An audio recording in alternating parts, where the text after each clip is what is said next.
sa gamit ang yung GCash. Dahil kadalasan po sa Smart at TNT user dyan ay meron pong charge fee. So sa video na ito ay pakita ko sa inyo para wala kayong charge fee dito gamit ang GCash nyo.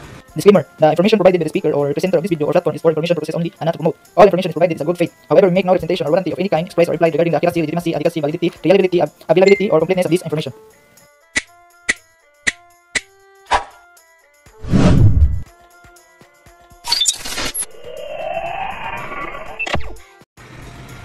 Hello guys, welcome back again to my channel. For today's video, we will have a simple tips lalo na sa mga Smart at TNT user dyan para makasave kayo ng load sa gamit ang yung GCash. Dahil kadalasan po sa Smart at TNT user dyan ay meron pong charge fee. So sa video na ito ay pakita ko sa inyo para wala kayong charge fee dito gamit ang GCash nyo. Yan, tingnan muna natin kung magkano ang charge fee ng 1,000 pesos kung i-load natin dito sa GCash.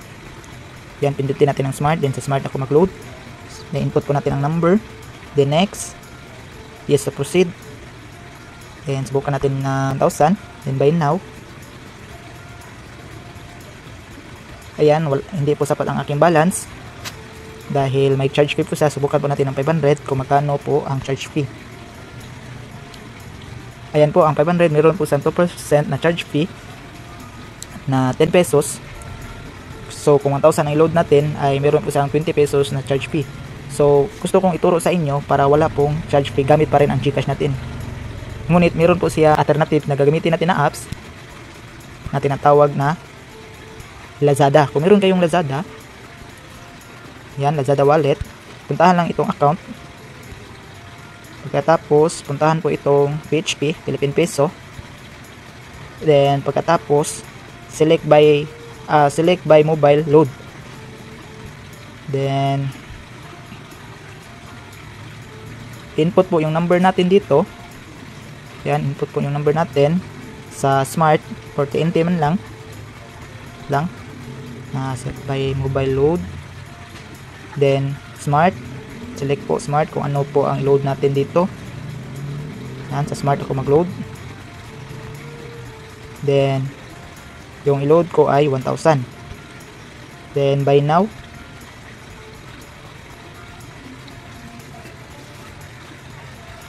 Then dito, ang gagamitin ko pa rin yung GCash wallet ko, GCash e-wallet.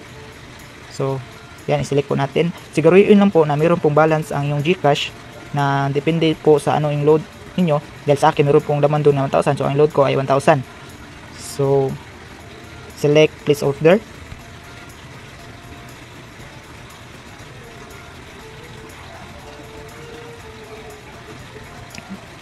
Ayan. Nag-payment na po siya ng 1,000.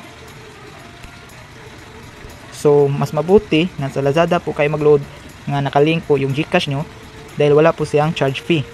Ayan po, nakaload na po ako ng 1,000 na walang charge fee na 20 pesos. So, nakasave po ako ng 20 pesos gamit ang Lazada basta nakalink lang po yung GCash natin.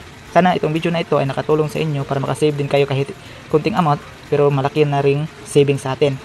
God bless! Visit us my YouTube channel, Juni Agatano, and click subscribe and notification bell to keep you updated on my videos. The videos I upload about personal blog and finance. Thank you so much and God bless.